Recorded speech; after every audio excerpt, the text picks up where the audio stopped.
तो हमारा टॉपिक चल रहा है प्री हिस्टोरिक टू मौर्यन, जिसमें लेक्चर 1 ऑलरेडी हमने कर लिया। ये पर्टिकुलर जो लेक्चर है इसका पार्ट 2 है। पहला क्वेश्चन आपके सामने, from which rock shelter of Vindhyachal maximum number of human skeletons have been found. तो इसका करेक्ट जवाब है फ्रॉम लेखनिया सॉरी विंध्याच रीजन के लेखाहिया लेखाहिया रीजन से सबसे ज्यादा स्केलेटन ह्यूमन स्केलेटन बरामद हुए या फिर पता चले। लेखाइया क्या है? एक रॉक शेल्टर है विंध्या रीजन में, जहाँ पे significant number of human skeleton जो है मिले। शेल्टर एक लेखाइया जो है एज मैनी एज 17, कितना टोटल 17 स्केलेटन जो है यहाँ से मिले, जो टोटल 8 फेजेस में जो है बिलोंग करते हैं। और these skeleton are of archaeological or anthropological importance as they provide insight into the ancient history or human habitation of the region. अगला है अशोकरम। अशोकरम मोनेस्ट्री जो है वो कहाँ पे सिचुएटेड है? तो आपको पता है पाटलिपुत्र जो है मौर्यन एम्पायर का कैपिटल था, और वहां से अशोकरम मोनेस्ट्री जो है मिलती है, वो सिचुएटेड है। It was founded by emperor Ashoka कब 3rd सेंचुरी BC में। कौन पाया क्या मिला? Mauryan empire. Monastery was a centre of learning और कल्चर, और उसने अट्रैक्ट किया बहुत सारे स्कॉलर और मॉन्क्स को ऑल ओवर द वर्ल्ड, है ना। और पाटलिपुत्र क्या था? एक मेजर सेंटर था बुद्धिज्म का ड्यूरिंग मौर्यन पीरियड, और वो होम भी था बहुत सारी मोनेस्ट्री और स्तूपा का। और it was a pilgrimage destination for Buddhist all over the world. Next question, which one of the following had not come to India with Alexander. Alexander के साथ चारों में से कौन नहीं आया था? तो करेक्ट जवाब है टाइमेकस। टाइमेकस बाद में आया था, बाकी तीनों के तीनों एलेक्जेंडर के साथ आए थे। देख लेते हैं डिटेल में पूरा। देखो, एलेक्जेंडर के बारे में बात करें तो इसको एलेक्जेंडर द ग्रेट बोलते हैं। किंग था एंशियंट ग्रीक किंगडम का, जिसका नाम है मैकेडोना, और उसने रीन किया 336 BC से 323 BC तक, है ना, लगभग 13 साल। नियरकस की बात करें तो वन ऑफ द ऑफिसर था नवार्ड्स इन दी आर्मी ऑफ एलेक्जेंडर। वहीं पे वनेसी क्रेटस क्या था? एक ग्रीक हिस्टोरिकल और राइटर था और साइनिक फिलोसफर था। Accompanied Alexander on his campaigns towards India मतलब एलेक्जेंडर के साथ वो आया था, दोनों साथ में आए थे। तीसरा देखते हैं, अरिस्टोब्यूलस जो था probably one of the friends of Alexander के फादर का, फिलिप, है ना। एलेक्जेंडर का जो फादर था फिलिप, उसका दोस्त था। कौन? अरिस्टोब्यूलस। और उसको भी एलेक्जेंडर के साथ आया था इंडिया। लेकिन ये जो टाइमिकस था वो एक Greek was a Greek of Seleucid empire, है ना।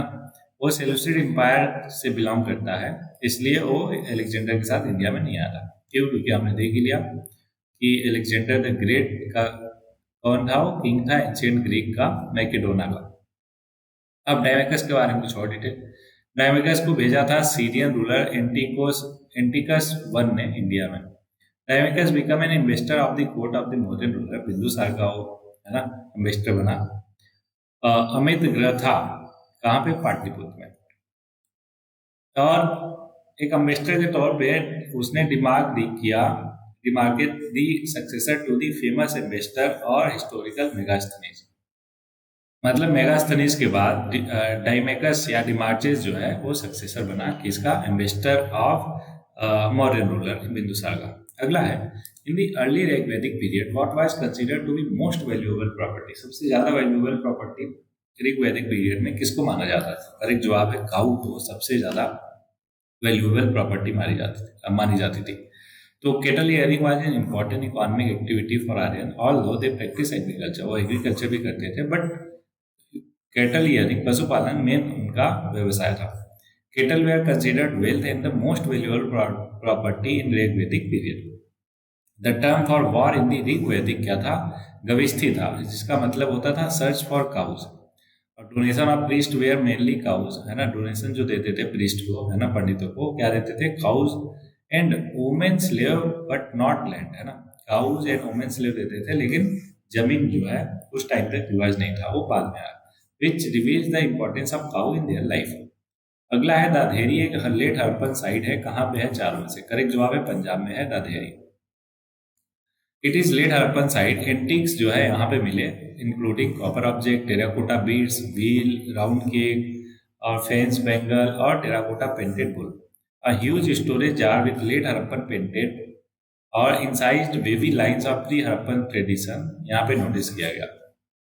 अगला है वैदिक रिलीजन क्या था? पॉलिस्टिक, मोनोस्टिक या फिर मोनोस्टिक या फिर लिबर्टेरियन? तो करेक्ट जवाब है पॉलिस्टिक। क्यों? क्योंकि उस टाइम पे लोग हर चीज को पूजते थे, सन को, मून को, रिवर्स को, माउंटेन को, सॉइल को, है ना, हर एक चीज, रेन को, सबको पूजते थे। That's why the religion was polytheistic, है ना। चलो, अब इसमें इम्पोर्टेंट ये है कि इंद्र जो है मोस्ट इम्पोर्टेंट गॉड थे और उनको क्या कहा जाता था? पुरंदर। वहीं पे Agni was seen as the intermediary god between god and people. और सूर्य क्या है? Was a god who remove darkness, और Usha was the goddess of dawn. Aditi, Prithvi और सिनिवली आर अदर गॉडेस। अगला है सर एडविन अर्नोल्ड की बुक जो है the light of the Asia, वो किस पे बेस्ड है? चारों में से। तो एक करेक्ट जवाब है ललित विस्तार पे बेस्ड है। और ललित विस्तार क्या है? इसमें जो बुद्धास की लाइफ है उनके उनके बारे में स्टोरीज है। ठीक है, कब लिखी गई थी? 1879 में। और एक महायाना बुद्धिस्ट टेक्स्ट है जो बताता है story of Buddhas life. Lalit Vistara जो है एक Sanskrit text that was compose in the India कब? 2nd और 3rd सेंचुरी बीसी में। ध्यान है, ये क्या है? ये है ललित विस्तारा। और ऊपर कौन सा था? ललित विस्तर।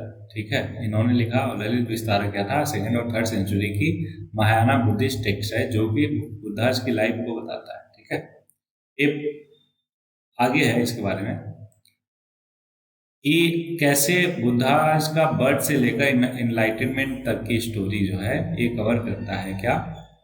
अभी जिसका नाम बताया मैंने, ललित विस्तारा, राइट। चलो आगे बढ़ते हैं नेक्स्ट क्वेश्चन पे। अच्छा, बाकी जो ऑप्शन में थे वो भी देख लेते हैं। दिव्यवदना जो है वो है कलेक्शन ऑफ बुद्धिस्ट लीजेंड्स के बारे में। सुत्त पीठिका आपने पता होगा, 3 चीजें होती है, सुत्त पीठिका, विदम पीठिका और एक और, है ना। तो सुत्त पीठिका में क्या है? Collection of discourse of Buddhas, है ना। और वहीं पे अभिधम पीठिका की बात किया जाए तो ये है collection of philosophical treatise of Buddhism. Next question आपके सामने। Next, social status assign to the foreigners in India society by Manu क्या था? जो फॉरेनर्स थे उनको इंडिया में, है ना, किस सोशल कैटेगरी में रखा जाता था? क्षत्रिय थे, फॉलन क्षत्रिय, वैश्य या शूद्र थे? तो करेक्ट जवाब है फॉलन क्षत्रिय। ऐसा माना जाता था मनु के द्वारा कि वो पहले क्षत्रिय थे, लेकिन अभी वो बाहर चले गए जिससे उनका धर्म नष्ट हो गया और वो फॉलन क्षत्रिय कहलाएंगे। तो करेक्ट जवाब है ऑप्शन बी, है ना। They have lost their status due to their evil deeds, है ना। मनुस्मृति स्टेट करता है कि foreigners should be treated with respect but they should not be allowed to hold position of power या फिर अथॉरिटी। अगला है who among the following Vedic deities was believed to be their priest? किसको उनका priest बोला जाता था? Correct जवाब है बृहस्पति को, ब्राह्मण बृहस्पति को उनका प्रीस्ट बोला जाता था। और he became one of the 9 planetary deities representing the planet Jupiter. In the epics and Puranas, he is mentioned as one of the six, the first son of Angirasas and teacher of gods. He is revered as sacred teacher और teacher of God's और teacher of teachers, है ना। टीचरों के teacher भी बोले जाते हैं कौन? बृहस्पति। और बाकी ऑप्शन में जो है उनकी बात करें, द्याउस की बात करें तो हिंदू गॉड है स्काई के। अग्नि जो है फायर गॉड पता ही है आपको। इंद्र तो पता ही है ना, God of rain and thunder बोला जाता था, है ना। और उनको किंग ऑफ देवास भी बोला जाता था और वो रूल करते थे स्वर्ग को। He is the God of thunder और लाइटनिंग बता ही दिया। अगला है मंत्र, जो गायत्री मंत्र है बहुत फेमस, वो कहाँ से मिला चारों में से? तो करेक्ट जवाब है ऋग्वेद से मिला हो, जो लिखा गया 1500 से 1000 बीसी के बीच में, है ना। It comes from the 3rd mandala of the Rigveda और considered to be one of the oldest known और most powerful mantra. It is said to contain all the knowledge of the universe. अगला है who was the last person to get enlightened from Gautam Buddha? तो गौतम बुद्धा से last person कौन थे जो enlightened हुए? Correct जवाब है सुभद्रा, है ना। सुभद्रा लास्ट पर्सन थे जो इनलाइटेंड हुए, किससे? बुद्धा जी से।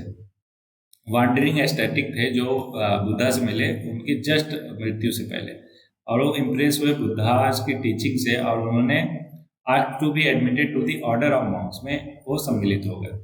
Buddhas agreed and Subhadra became the last person to be enlightened by the Buddha. अगला है women of which Indian republic of kingdom had taken up arms against Alexander after a large number of its soldiers had been killed या फिर wounded in the battlefield। देखो क्या हुआ, जब large number of soldiers जो है वो मारे गए या फिर घायल हो गए, इन दैट केस वो किस किंगडम की महिलाओं ने, है ना, हथियार उठाकर लड़ना स्टार्ट कर दिया अलेक्जेंडर की आर्मी से? तो करेक्ट जवाब है इसका मसाजा, है ना, मसाजा या मसागा, होपफुली प्रोनाउंसिएशन ठीक हो इसका। ये क्या है? अस्वाग कैपिटल का, अस्वाग का कैपिटल है, अस्वाग रिपब्लिक का। After the death of large number of Massaga soldier in the battle with Alexander force, जो वुमेन थी मसांगा की, उन्होंने वेपन उठाया और अलेक्जेंडर इन्वेजन के खिलाफ फाइट करने लगे। अगला क्वेश्चन है, सीता, मौर्यन पीरियड में सीता का मतलब होता क्या था? तो देखो सीता जो है एक रेवेन्यू सिस्टम था, जो इंपायर का या मोनार्क का जमीन था उससे जो रेवेन्यू जनरेट होता था उसको सीता बोलते थे। तो गॉडेस नहीं, रिलीजियस एक्ट नहीं, रेवेन्यू फ्रॉम क्राउन लैंड, बिल्कुल ऑप्शन सी जो है करेक्ट जवाब हो जाएगा। ठीक है। अगला है अर्थशास्त्र ऑफ कटोली किस पे बेस्ड है? आपको पता है चंद्रगुप्त, प्ले अबाउट चंद्रगुप्त मौर्य नहीं, बायोग्राफी नहीं, हिस्ट्री ऑफ चंद्रगुप्त मौर्य नहीं, book on principle of government, कैसे किसी गवर्नमेंट को चलाना चाहिए, है ना, ये है सारा कुछ अर्थशास्त्र में। एक ancient Indian Sanskrit treaty encompassing statecraft, political science, economy और military strategy, traditionally attributed to Kautilya, it offers insight into governance, law, ethics, economy, diplomacy और बहुत कुछ। With a wide scope, it addresses various aspects of state administration और societal welfare. It is believed to have been composed between 2nd century से 3rd century के बीच में, है ना। चलो आगे बढ़ते हैं नेक्स्ट क्वेश्चन पे, जो कि है एक Harappan site represented by archaeological site of Lothal. Lothal कहाँ, कौन सी नदी के किनारे स्थित है? आपको पता है ये तो गुजरात में है, कौन सी नदी के किनारे? तो करेक्ट जवाब है भोगवा रिवर के किनारे पे लोथल साइट लोकेटेड है ना।